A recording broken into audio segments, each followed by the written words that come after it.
keluarga dari Islam yang apa ya, yang sangat garis keras gitu ya. Dalam arti garis keras itu saya tuh nggak tahu. Kayak Sunda Wiwitan ya. Kalau kalau di Jawa Barat itu namanya Sunda Wiwitan. Jadi Sunda Wiwitan itu Islam enggak, agama ini enggak, agama itu enggak. Pokoknya dia nggak punya pegangan gitu kan. Akhirnya saya ngikutin yang orang-orang banyak lakuin, saya ikutin. Terus saya dalam perjalanan kehidupan saya merasa ada yang hilang di dalam diri saya. Saya merasa ini saya itu sholat 5 waktu gitu kan. Tapi ketika saya itu sedang ada masalah, saya tuh merasa diri saya itu hampa gitu kan. Nggak ada satupun orang yang tahu apa masalah saya, how are you atau bagaimana. Saya tuh kepengen ditegur, kepengen ditanya gitu kan. Itu hati saya seperti itu. Sama Tuhan, kita akan dengarkan bersama kesaksian ini. Bagi teman-teman yang lain juga menjadi bagi saudara-saudara yang lain, mari kita simak sampai selesai. Semua saudaraku, Shalom. perkenalkan, nama saya Ayani. Itu nama kecil saya, nama lahir saya Ayani. Sekarang nama saya sudah jadi Maria Magdalena. Itu nama yang diberikan oleh Tuhan untuk saya boleh hidup baru. Saya mau menceritakan kebaikan Tuhan di dalam kehidupan saya. 8 tahun yang lalu saya hidup di dalam kegelapan, yang artinya saya itu cinta oleh Tuhan, tapi saya nggak tahu Tuhan mana yang saya sembah. Saya nggak tahu seperti apa wajah Tuhan. Saya tidak tahu Tuhan yang seperti apa sih. Katanya Tuhan itu ada, katanya Tuhan itu besar, tapi seperti apa? Nah, kenapa saya bisa katakan seperti itu? Karena ketika saya ada di titik terendah, itu benar-benar saya merasa bahwa dunia ini tuh kayaknya kejam banget, kejam untuk saya hadapin gitu kan. Jadi benar-benar di titik terendah saya tuh saya merasa bahwa tidak ada seorang pun yang peduli dengan saya. Tapi satu ketika Tuhan masuk dalam kehidupan saya melalui firman-firmannya, melalui pujian-pujian penyembahannya. Karena dulu saya itu dari seberang ya, saudaraku, saya dari seberang. Saya juga keluarga dari Islam yang apa ya, yang sangat garis keras gitu ya. Dalam arti garis keras itu saya tuh nggak tahu. Kayak Sunda Wiwitan ya. Kalau kalau di Jawa Barat itu namanya Sunda Wiwitan. Jadi Sunda Wiwitan itu Islam enggak, agama ini enggak, agama itu enggak. Pokoknya dia nggak punya pegangan gitu kan. Akhirnya saya ngikutin yang orang-orang banyak lakuin, saya ikutin. Terus saya dalam perjalanan kehidupan saya merasa ada yang hilang di dalam diri saya. Saya merasa ini saya itu sholat 5 waktu gitu kan. Tapi ketika saya itu sedang ada masalah, saya tuh merasa diri saya itu hampa gitu kan.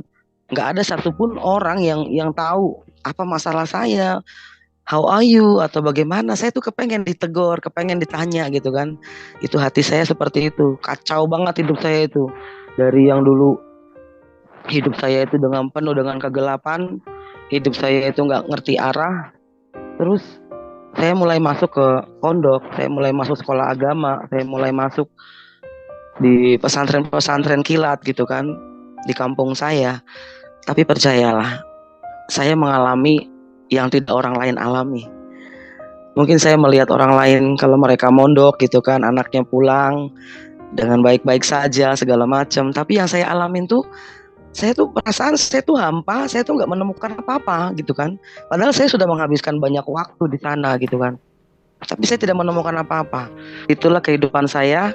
Saya hidupnya dulu yang tidak kenal Tuhan Yesus, berada di dalam kuasa-kuasa kegelapan, kuasa-kuasa setan. Kemudian saya mendapatkan suami juga yang seorang paranormal. Jadi saya malah tambah parah gitu kan. Bukan saya tambah baik, tapi saya malah tambah parah hidup saya. Suami saya tidak pernah mengajarkan yang baik gitu kan. Artinya dia selalu mengajarkan saya tentang kejawen gitu kan. Ilmu kejawennya dia. Karena dia dukun terkenal di sini.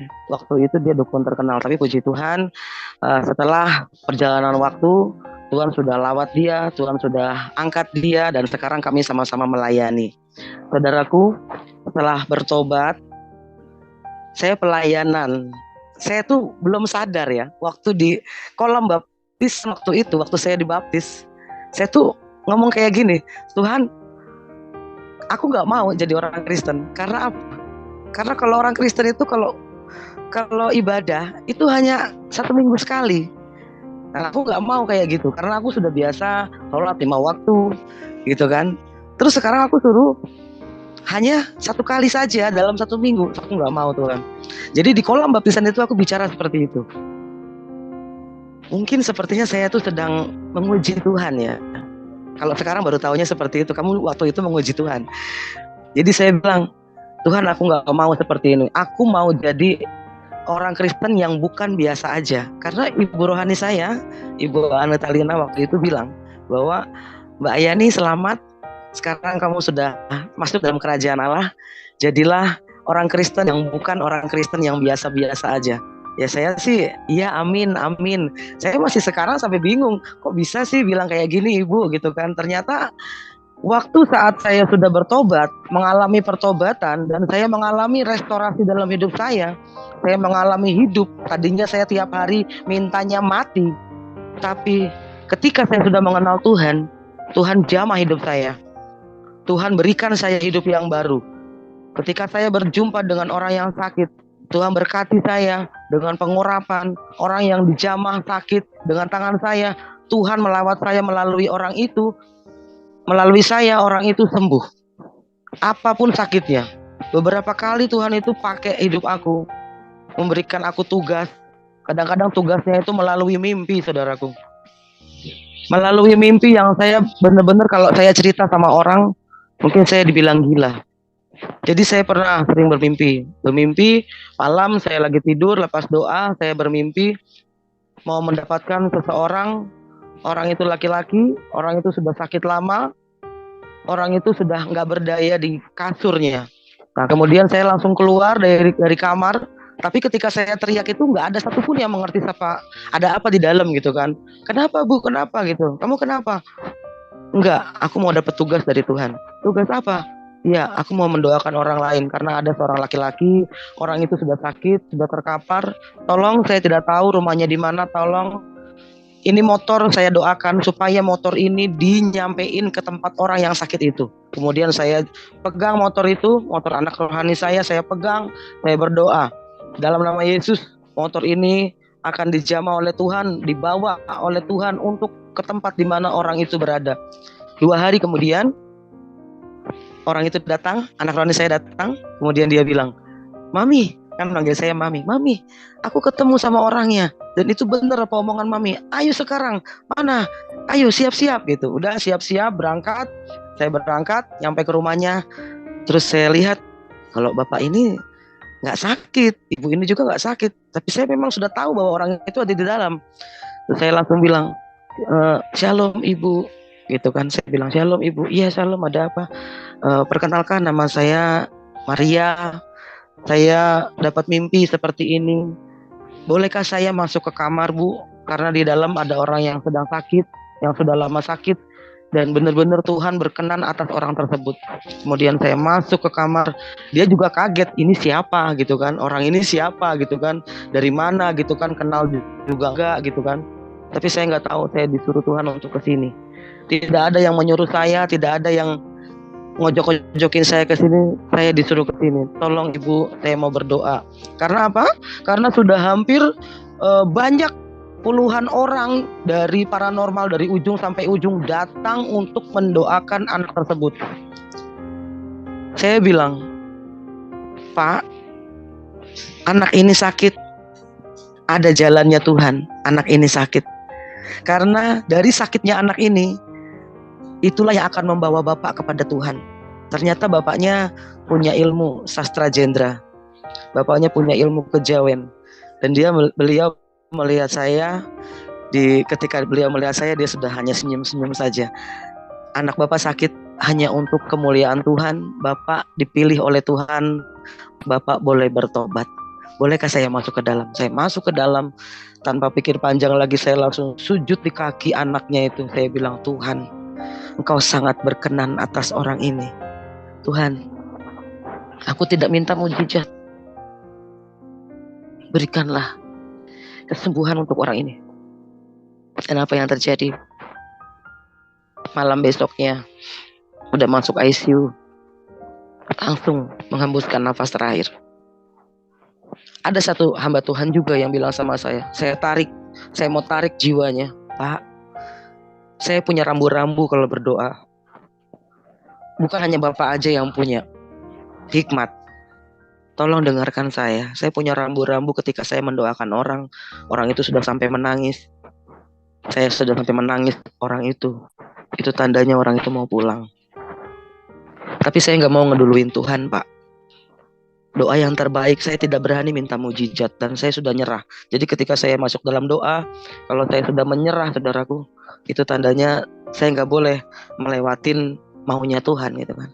Kadang orang banyak minta mujizat, minta kesembuhan, minta semua.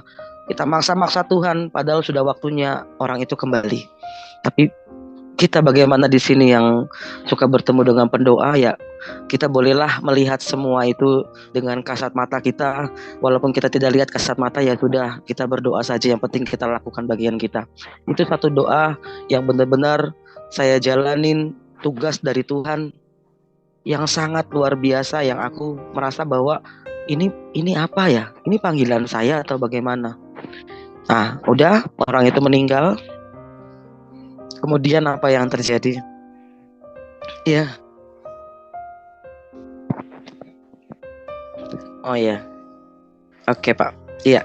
Jadi sudah seperti itu. Apa yang terjadi, saudaraku, atas orang tersebut? Setelah anaknya meninggal 40 hari, 100 hari, tapi saya waktu di hari ke-100 itu saya dapat kesaksian dari ibunya, dari istrinya, bahwa Bapak sudah mulai ke gereja. Bapak sudah percaya Tuhan Yesus lagi. Loh, emang dulu gak percaya Tuhan Yesus? Percaya, cuman Bapak dari kejawen katanya. Jadi masih separuh ikut Tuhan, separuh ikut setan, seperti itu. Artinya dia punya dua hamba di sana ya. Dia masih belum percaya, di rumahnya masih ada jimat-jimat.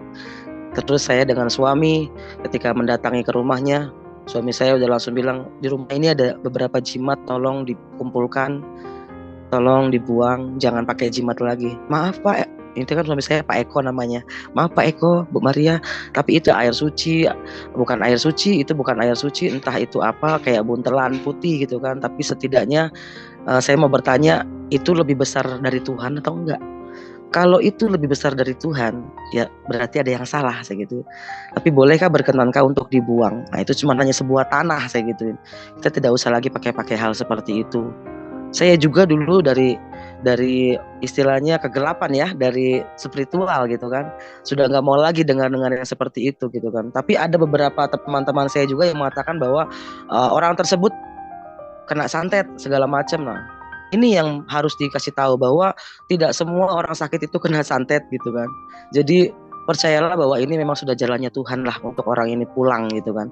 Kita lakukan bagian kita saja, walaupun saya percaya di dalam hati saya melawan kuasa-kuasa gelap itu, melawan di dalam roh itu, benar-benar Tuhan itu maunya apa atas orang ini. Mau saya ambil, mau saya pulangkan misalnya.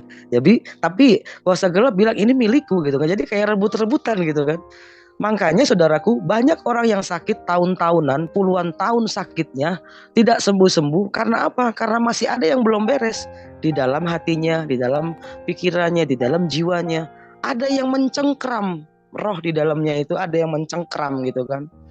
Banyak yang mencengkram rohnya, bukan hanya satu gitu. Apalagi kalau orang tersebut suka datang ke tempat paranormal, orang tersebut suka datang ke tempat-tempat yang wingit gitu kan. Secara otomatis roh-roh itu akan menempel, akan datang ke jiwa tersebut. Apalagi yang paling terparahnya, kalau orang itu benar-benar menyimpan sebuah kepahitan, sebuah kegeraman, sebuah emosi yang masih belum bisa diluapkan gitu kan. Jadi itulah yang menghambat mereka untuk pulang. Selain dosa, masih ada lagi. Jadi roh yang menguasai orang tersebut udah mah dosa, sudah mah dikuasai oleh roh kegelapan. Nah, kita para pendoa inilah diutus Tuhan untuk masuk ke dalam pelayanan roh ini gitu kan. Saya juga kadang-kadang diintimidasi, saudaraku. Ketika saya tuh melayani doa, ya kita mintanya yang terbaik ya kan, minta mujizat untuk orang tersebut. Tapi tahu-tahu orang yang kita doakan meninggal. Orang yang kita doakan tahu-tahu sudah amsyong lewat aja itu. Aduh, malamnya tuh kita diintimidasi, ya ampun kok meninggal. Lah, emangnya nyawa punya saya mana tahu gitu kan. Pernah juga satu ketika saya lagi tidur, terus langsung lagi dapat mimpi lagi. Langsung tangan saya tuh langsung ngegambar, ngelukis di sebuah kertas tuh saya lukis bahwa ini ada rumah warisan, ini apa namanya persaingan, ini segala macam, ini rumahnya, tapi saya belum tahu rumahnya di mana. Aduh, saya bingung lagi, ini apa ya maksudnya, sumur, timba. Oh, berarti orang itu nggak punya timbanya Yesus, saya gitu. Saya ambil, berarti orang ini tidak punya pertolongan dari Tuhan Yesus. Saya cari, saya minta tolong juga, saya doakan juga motornya anak rohani saya.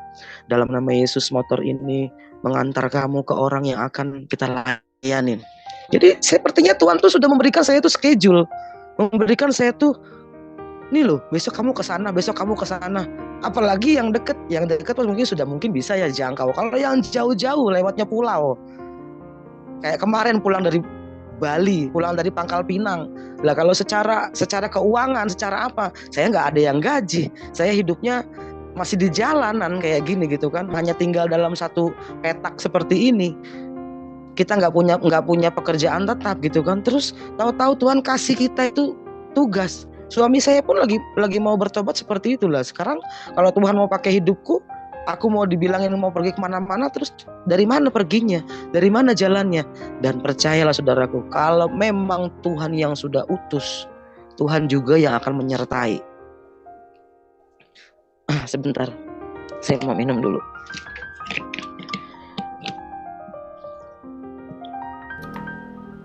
Iya, silakan Ibu, tidak apa-apa. Dalam nama Tuhan Yesus.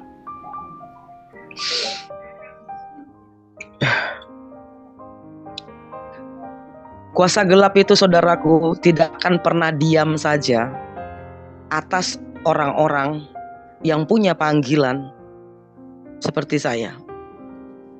Panggilan misi, panggilan untuk jiwa-jiwa. Itu istilahnya kayak perampok ya. Perampok nggak mungkin masuk ke dalam rumah yang tidak ada isinya. Jadi kalau ada saat ini orang-orang yang seperti saya panggilannya sama, kita boleh bergandeng tangan, sering berdoa. Kita boleh salinglah mendoakan teman-teman semua yang penginjilan, yang misi. Saya sering banget saudaraku dipanggil Tuhan, tugas dari Tuhan. Sampai orang tuh nanya, dari mana, gereja mana yang nyuruh kamu panggil? Nggak ada yang panggil saya. Saya diutus Tuhan untuk ke sana. Waktu itu kemarin tuh belum lama ke Bali saya. Saya melayani di sana, ada artis ini ya, artis video porno gitu ya. Maaf ya, video dewasa ya. Saya bertemu dengan dia. Saya tahu-tahu malam-malam motor saya juga kepengennya jalan muterin Pantai Kuta itu 3 kali. Ini motor mau bawa saya kemana? Saya gituin.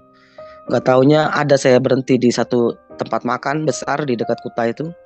Tahu-tahu ada security-nya di sana. Saya jangkau.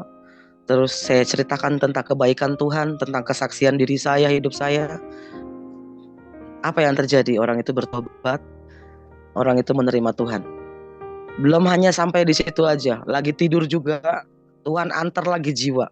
Jadi di Bali kemarin itu berapa jiwa aja yang kita layanin gitu kan. Terus kita pergi lagi. Saya itu tidak pernah mencari jemaat, saya benar-benar mencari jiwa-jiwa yang terhilang, jiwa-jiwa yang sudah lama tidak gereja, tidak tahu di mana arah hidupnya, yang tidak punya identitas. Saya kasih kabar lagi bahwa dia punya identitas yang sangat luar biasa di hadapan Tuhan. Satu ketika saudaraku, saya berjumpa dengan seorang ibu. Ibu itu sakit kusta, sudah 21 tahun sampai 23 tahun kalau nggak salah ya. Namanya Ibu Rini, ada di daerah Purwoda di sana. Sampai nakesnya di sana itu sudah bilang menyerah untuk ibu ini. Tidak bisa sembuh lagi untuk ibu ini. Itu badan kulitnya sudah membusuk semua. Saya maaf ngomong aja, mendoakan saja sudah sampai muntah-muntah saya. Tapi saya peluk. Ketika saya peluk itu badannya langsung krek krek krek, bunyi krek berapa kali, bunyi krek berapa kali. Saya bilang, hanya Isa Al-Masih yang jalan keselamatan yang akan memberikan ibu sebuah kesembuhan ilahi. Percayalah bahwa ibu menerima kesembuhan ilahi. Iya, saya percaya. Saya taruh Alkitab di bawah bantalnya. Tolong ibu baca ini ya. Ibu baca ini ayatnya. Ini ibu baca. Tuhan memberikan kita kesembuhan. Ya Bu ya, tolong dibaca, dipegang. Saya berikan minyak dari saya, minyak urapan. Minyak juga saya buat di rumah sendiri. Saya buat minyak itu sendiri, kemudian saya berikan. Ini tolong untuk dioles, ini tolong untuk diapain. Nah, selang beberapa lama, ibu tersebut dinyatakan sembuh. Dan satu ketika, nakes-nakes di daerah situ mendatangi ibu ini. Siapa yang menyembuhkan kamu? Kenapa kamu kok bisa sembuh kayak gini? Berobat di mana?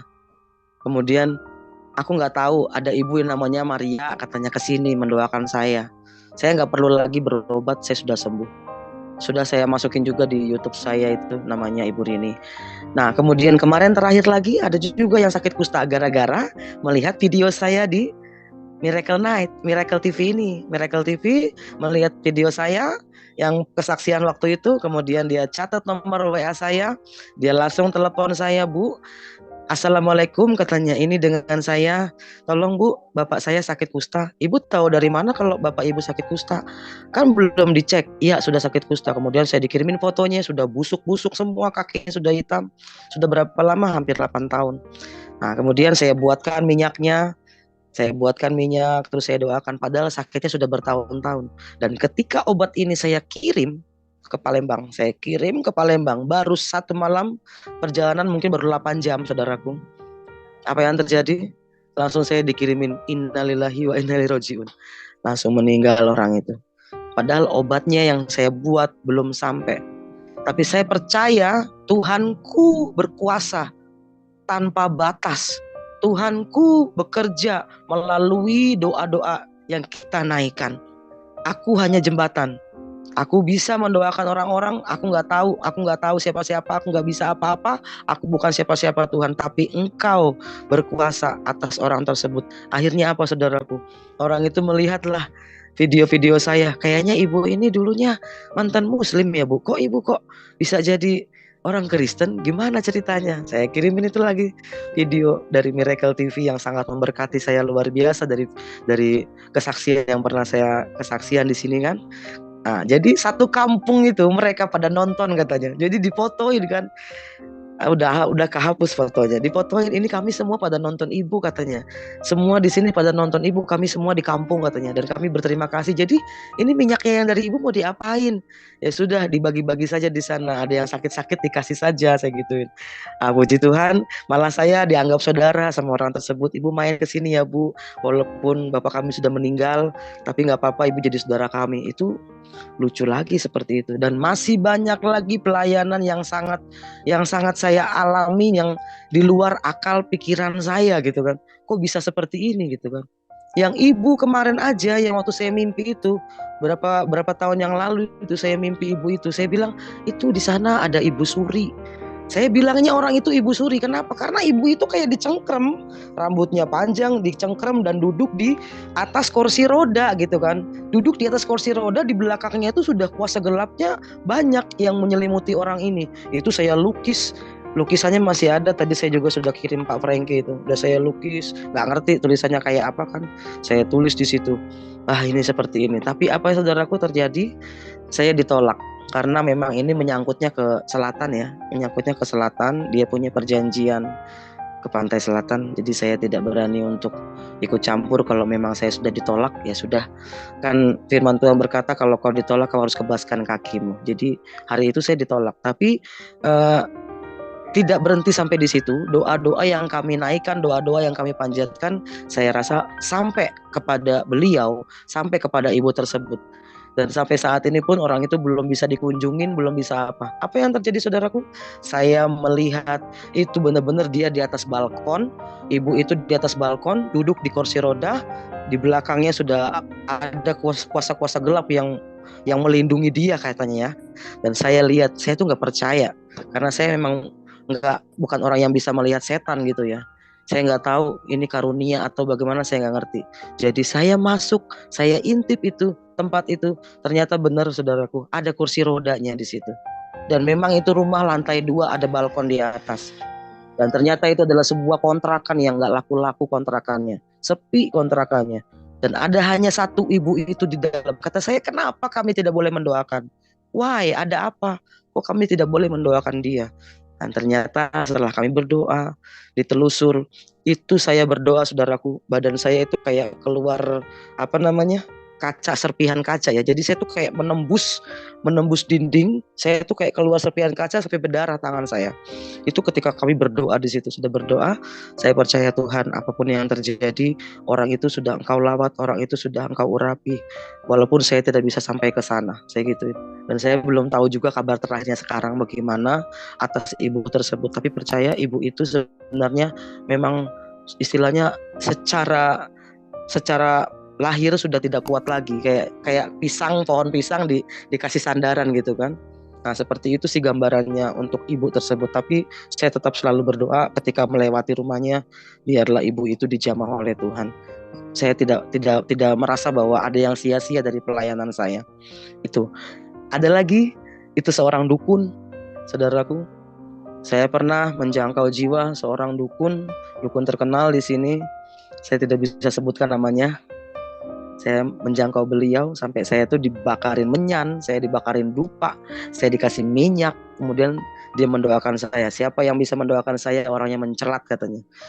Kemudian ketika dia berdoa, dimatikan semua lampu. Itu saya tuh badannya muter saudaraku, muter badan saya. Saya bilang, Tuhan, aku sudah tidak punya apa-apa lagi Tuhan. Aku sudah tidak punya daya upaya lagi di dalam kuasa gelap. Ya Tuhan, Kau kiranya mengurapi aku hari ini Tuhan. Jadi kami perang di situ saudaraku. Duer, perang kami di sana secara roh. Saya sudah hampir mau mental, saya hampir terpental saya. Apa yang terjadi? 1 hari, 2 hari, 3 hari. Kemudian orang itu tersebut menelepon kami. Bapak Eko, Bu Maria, tolong datang ke rumah.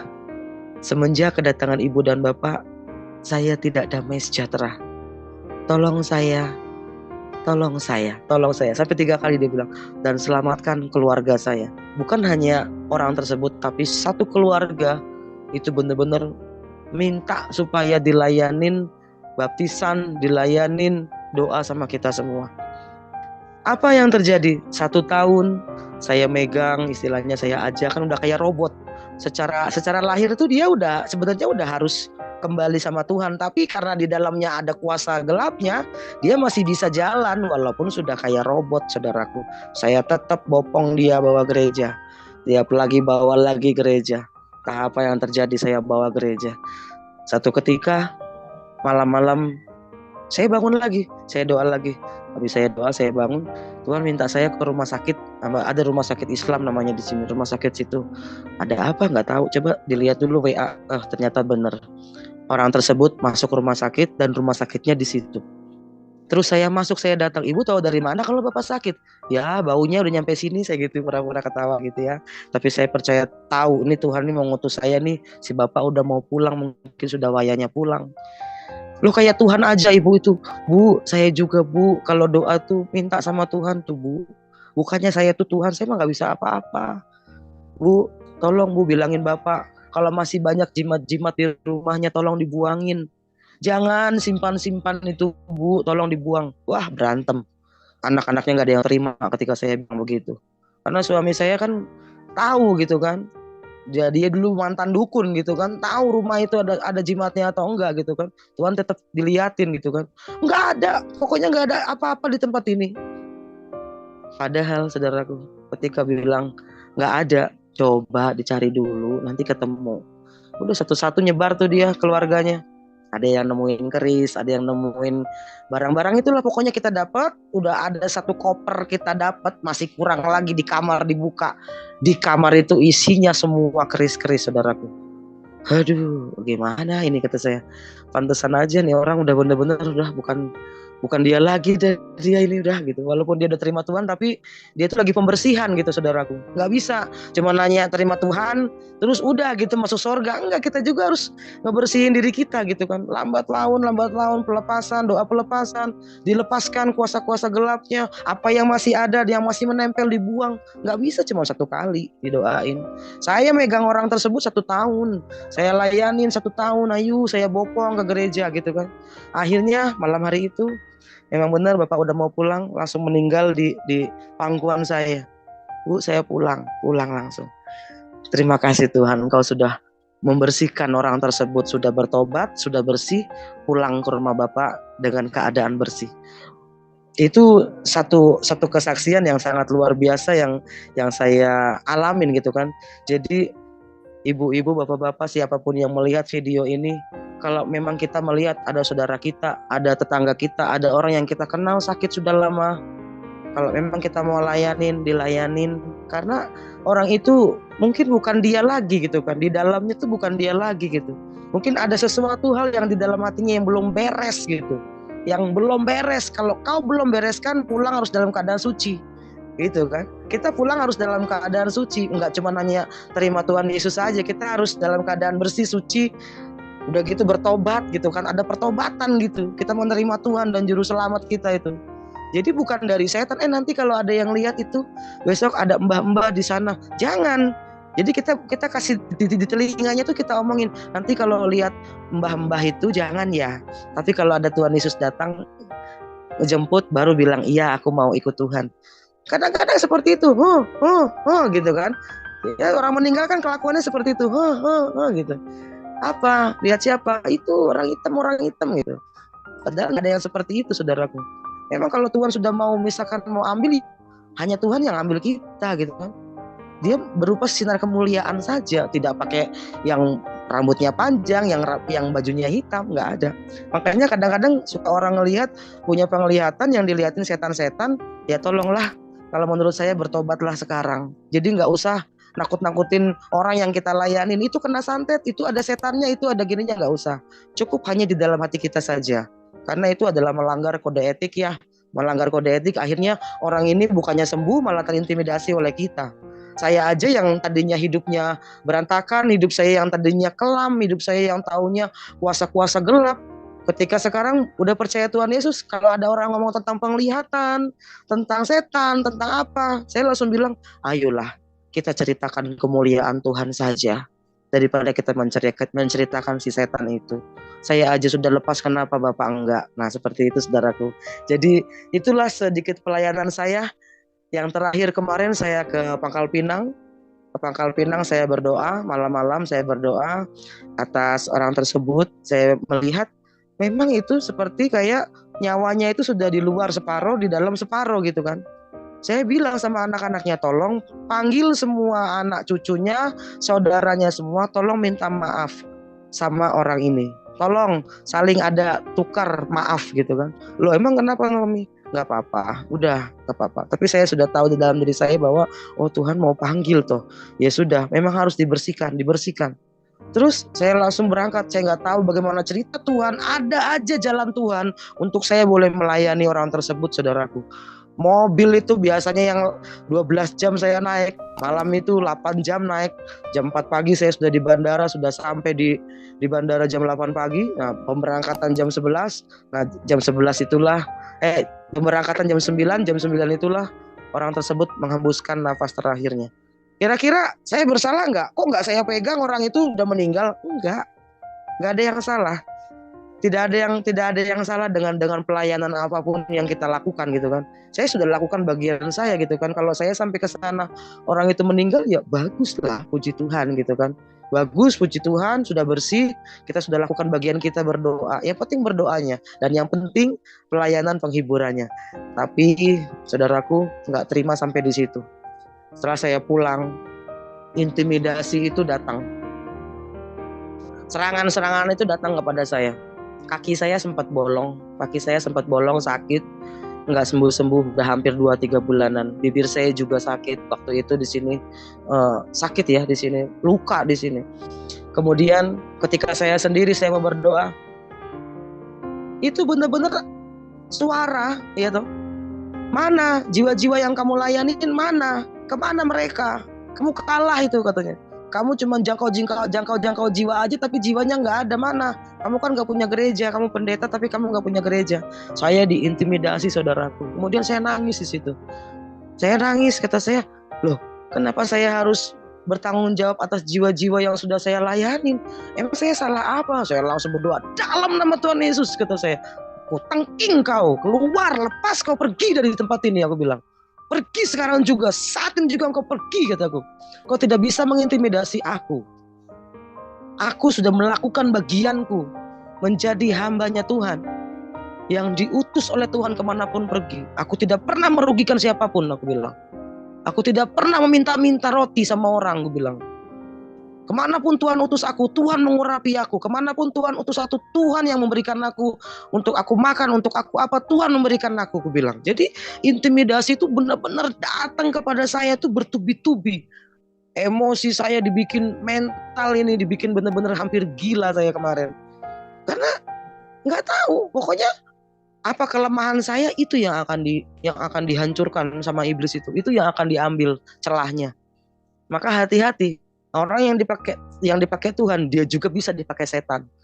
Karena apa? Karena setan memang benar-benar pengen mengoyak dia. Pencuri tidak akan berani masuk dalam rumah yang kosong. Untuk itu, saudaraku, saya juga memohon doa kepada saudara-saudaraku di sini. Siapapun yang pendoa, dimanapun, mari saling dukung doa untuk kami yang misi di jalan, misi di pulau-pulau, misi di tempat dimanapun Tuhan berikan kita tempat. Yang untuk di jalan-jalan kita, seperti kita ini jangkau jiwa di jalan.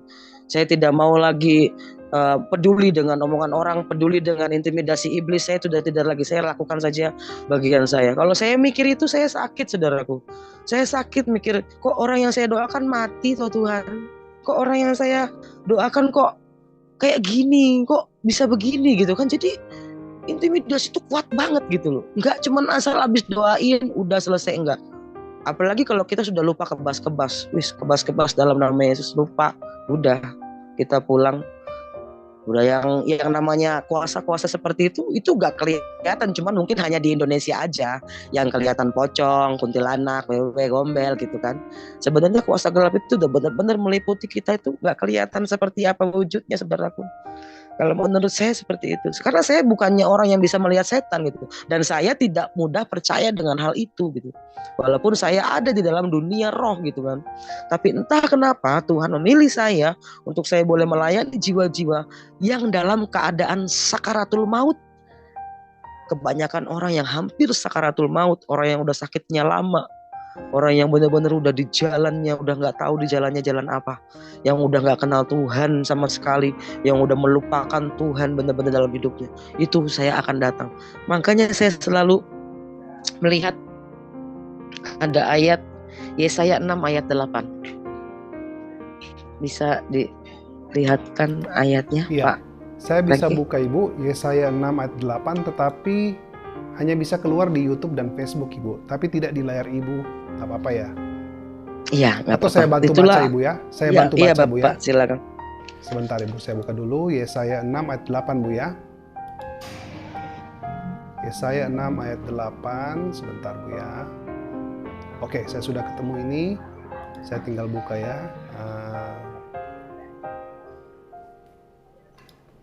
Ya, Yesaya 6 ayat 8.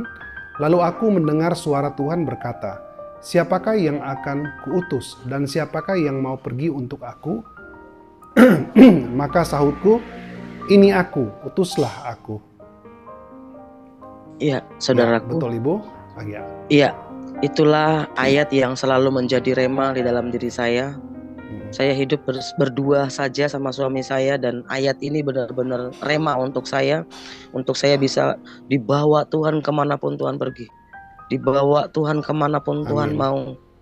Dengan 24 jam Tuhan kasih saya waktu untuk melayani jiwa-jiwa yang tersesat, jiwa-jiwa yang sakit. Untuk itulah Tuhan kirim saya di depan rumah sakit ini.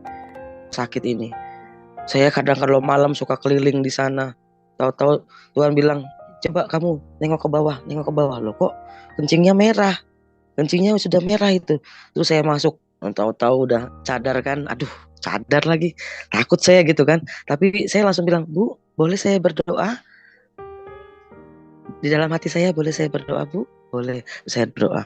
Nah, saya berdoa nggak lama, jam 3 saya di warung, tahu-tahu ambulans sudah lewat. Oh, itu yang tadi saya doakan. Ya. Jadi seperti itu saudaraku. Pelayanan roh ini tidak semua orang ada di dalam pelayanan seperti ini.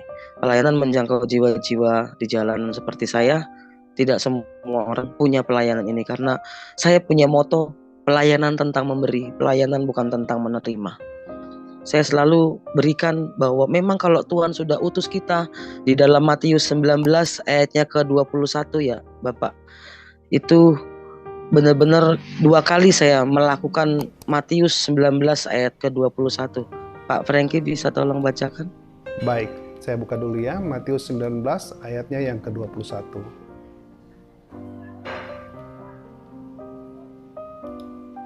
Kata Yesus kepadanya, "Jikalau engkau hendak sempurna, pergilah, jualah segala milikmu dan berikanlah itu kepada orang-orang miskin.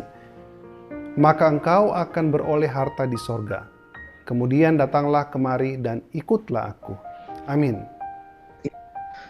2 kali saya melakukan hal ini, saudaraku. 2 kali saya melakukan hal ini.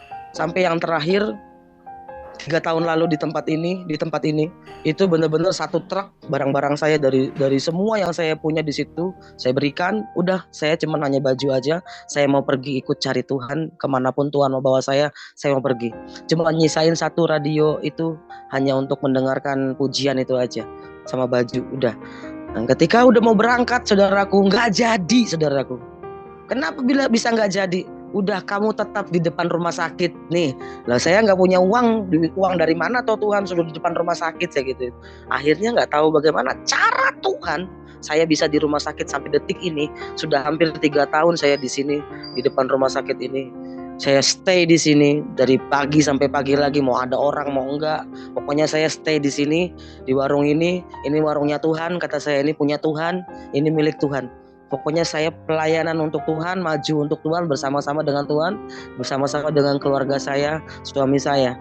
Nah, itulah kesaksian saya, saudaraku, kiranya menguatkan, dan percayalah bahwa keselamatan tidak ada di tempat lain. Keselamatan hanya ada ketika kita percaya bahwa Yesus adalah satu-satunya juru selamat kita. Yesus adalah penyembuh, Yesus adalah yang awal, dan Yesus adalah yang akhir, saudaraku. Tuhan Yesus memberkati. Amin. Tuhan Yesus memberkati. Kita berikan dulu kemuliaan buat Bapa di sorga. Iya. Amin. Wah, puji Tuhan ya, luar biasa Ibu ya. Banyak yang saya dapat kali ini dari Ibu, kesaksiannya yang kita bisa belajar. Saya tadi suka dengan kata-kata Ibu ya, lebih baik kita memuliakan Tuhan, nama Tuhan kita muliakan daripada kita berbicara mengenai setan-setan di luar sana. Iya, betul lebih Pak. baik kita berbicara mengenai Tuhan. Enakan dia Pak, dia kayak enakan diceritain melulu. Iya, saya setuju. Dan tadi juga Ibu sempat mengatakan, ya ada orang juga yang dipakai Tuhan, tetapi bisa juga dipakai oleh iblis. Saya setuju juga. Ya. Karena kalau hidupnya tidak di dalam kekudusan, ya bisa juga ya, masuk akal juga. Karena iblis seperti yang tadi Ibu katakan, mencari celah-celah kekurangan dari orang yang dia bisa masuki. Nah, oleh sebab itu kalau kita tidak berjaga-jaga, kita tidak siap atau memperlengkapi diri kita untuk bisa menangkal semua itu, ya kita bisa jatuh. Benar Ibu. Ya. Sungguh dahsyat kesaksian Ibu Maria atau Ibu Ayani ya, dulunya Ibu Ayani tetapi setelah dibaptis adalah Ibu Maria. Melakukan penginjilan untuk menjangkau jiwa-jiwa baru, memang tidak semua orang bisa melakukan hal ini, tetapi kalau memang Tuhan yang perintah, Ibu dibekali dengan perlindungan atau kuasa Tuhan, maka Ibu bisa jalan terus dan pasti Tuhan akan bela. Dan begitu banyak orang yang bisa juga mengenal kasih Kristus, apalagi sampai bertobat ya, dengan penginjilan seperti ini. Luar biasa Ibu Ayani. Sahabat-sahabat Miracle dibagikan di grup-grup rohani dimanapun kita aktif bermedia sosial. Nah, sahabat yang tergerak ingin mendukung pelayanan Ibu Ayani, silakan ya, kami sudah menyiapkan ada nomor saluran berkatnya di bawah video.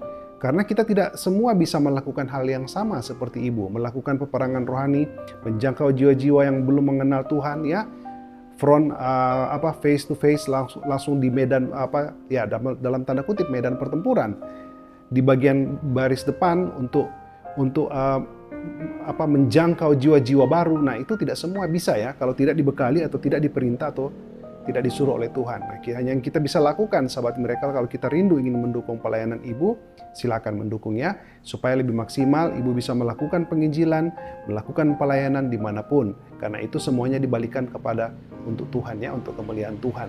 Dan memang betul ibu ya, di firman Tuhan juga mengatakan hal demikian, bahwa memang musuh kita adalah musuh roh-roh kegelapan, pemerintahan apa segala yang ada di udara ibu ya. Itulah yang menjadi apalagi dengan saat-saat seperti ini, masa-masa seperti ini, yang mungkin ya kita sudah berada di penghujung waktu ya dari akhir zaman. Nah, oleh sebab itu ya, sahabat Miracle, kita harus memperlengkapi diri kita, mempersenjatai diri kita ya dengan kuasa Tuhan, dengan kuasa Allah. Nah, begitu banyak yang kita bisa pelajari dari kesaksian Ibu Ayani. Sahabat Miracle bisa nonton dari awal, atau kalau mau menonton kisah pertobatan pertama yang lebih lengkap, saya lupa ya, 1 tahun apa 2 tahun yang lalu, sahabat Miracle bisa cari, atau nanti setelah live ini saya akan taruh di kolom deskripsi linknya, agar sahabat bisa lebih mudah untuk menonton yang sesi atau yang part 1. Nah, dan sahabat bisa belajar. Jadi kita mendengar kesaksian, saya mengajak ketika kita mendengar kesaksian, saya tidak menggurui, tetapi maksud saya ketika kita mendengar kesaksian, kita belajar, kita koreksi, dan itu akan menjadi wawasan atau pengetahuan, inspirasi buat kita untuk melakukan pelayanan. Itu maksudnya. Ya, kita dikuatkan, kita diberkati, kita juga melakukan hal yang sama untuk menjangkau jiwa-jiwa yang lain. Luar biasa Ibu Ayani ya, sampai saat ini masih melakukan penginjilan kemana-mana. Kalau saya biasa tanya Ibu lewat WA ada di mana, di daerah A, di Bali, di sini, wah keliling ini, di Solo, aduh luar biasa, tetap aktif Ibu ya. Dan memang, oh ya, sahabat Miracle, Ibu Ayani juga melakukan pelayanan ini tidak seorang diri, tetapi bersama dengan suaminya Pak Eko. Kesaksian juga Pak Eko ada ya, bersama dengan Ibu Ayani, bisa di search atau dicari di channel kami di Miracle TV. Dan suami istri luar biasa melakukan pelayanan untuk menjangkau jiwa-jiwa baru, dan talenta yang Tuhan berikan kepada mereka adalah memang khusus untuk melayani mereka yang terikat di dalam kekuasaan kegelapan. Nah, itulah yang mereka lakukan. Sebentar saya. Ya, nah itulah yang mereka lakukan di dalam pelayanan mereka, sehingga untuk menjangkau jiwa-jiwa yang terhilang atau jiwa-jiwa yang berada di dalam kuasa kegelapan. Nah, banyak hal yang mereka hadapi, sahabat Miracle, baik itu serangan dari mereka, orang yang mereka layani, ataupun dari luar, ataupun dari kuasa kegelapan. Tetapi saya percaya, dan kita sudah dengar apa yang Ibu Ayani saksikan tadi, bahwa semuanya itu bisa ditaklukkan di dalam nama Tuhan Yesus Kristus ya. Meskipun itu ada sedikit kegoncangan, ya wajar, namanya kita berperangan rohani. Oleh sebab itu Tuhan mau kita mempersiapkan diri kita dengan baik, agar kita siap untuk melawan. Dan puji Tuhan, sampai saat ini Ibu Ayani dalam keadaan baik dan sehat, luar biasa untuk kemuliaan Bapa di sorga. Baik Ibu Ayani, sangat-sangat menambah wawasan mendidik kami untuk melakukan pelayanan, atau setidaknya mengetahui pelayanan dalam mengalahkan atau dalam kuasa-kuasa roh kegelapan. Nah, saya akan berikan waktu sekali lagi Ibu ya, mungkin Ibu bisa memberikan closing statement, tapi kayaknya kurang lengkap ya kalau saya belum bertanya gitu ya. Karena ya saya mungkin 1-2 pertanyaan lah saya mau tanya kepada Ibu ya. Iya Pak. Nah, selama ini kan Ibu kan memang melakukan pelayanan kepada beberapa orang yang baik Ibu kenal, baik Ibu tidak kenal. Nah, khusus yang saya mau tanya ini Ibu ya, yang Ibu tidak kenal orangnya yang Ibu mau layani, Tuhan kan kasih petunjuk lewat mimpi yang Ibu bisa terjemahkan di dalam tulisannya atau di dalam pikiran Ibu untuk mencari orang tersebut. Nah, apakah selama ini Ibu, orang-orang yang tersebut yang Tuhan suruh kepada Ibu untuk dicari, apakah Ibu bertemu dengan mereka semua? Yang tidak bertemu hanya 1 orang yang tadi saya ceritakan tentang Ibu Suri. Karena saya sebenarnya bisa ketemu, cuman saya tidak boleh masuk karena menuju ke selatan, karena dia punya perjanjian sama selatan. Saya nggak mau, kalau saya sudah dibilangin jangan, ya saya akan kebaskan kaki saya. Tapi kebanyakan yang saya alamin, hampir 80% Tuhan kalau sudah kasih saya tugas, kalau Tuhan sudah menugaskan, Tuhan yang akan menyertai. Ya, amin. Puji Tuhan. Artinya ada dalam firman, juga dalam firman bahwa kalau kita memang sudah diutus, kita tidak akan pernah ditolak. Iya, oke Ibu. Ada ayatnya itu. Iya, artinya Ibu melakukan semua apa yang diperintahkan Tuhan. Itu intinya ya. Ya, Tuhan perintahkan, ibu lakukan. Kalaupun pada saat itu ibu belum diterima, bukan berarti sudah berakhir. Bisa saja itu adalah ya belum waktunya, tapi setidaknya ibu sudah mengenal siapa yang akan ibu kunjungi, siapa mereka. Dan saya percaya kalau memang tugas itu dari Tuhan, bisa saja ibu akan kembali di waktu yang akan datang. Tetapi kali ini ya dengan kekuatan, dengan kuasa yang lebih dahsyat ya, karena ibu sudah mengetahui siapa lawan ibu. Nah, semuanya itu kan berdasarkan waktu Tuhan ya. Jadi hikmat yang Tuhan berikan kepada kita juga, kita harus berhikmat. Kalau memang timingnya belum tepat, ya itu berarti kita harus mempersiapkan diri juga. Nanti waktunya tiba, baru kita bisa melakukan pelayanan full. Ya, artinya semua yang Tuhan sampaikan kepada ibu, ibu lakukan ya. Ibu mengunjungi mereka, orang-orang yang tidak ibu kenal. Dan luar biasa.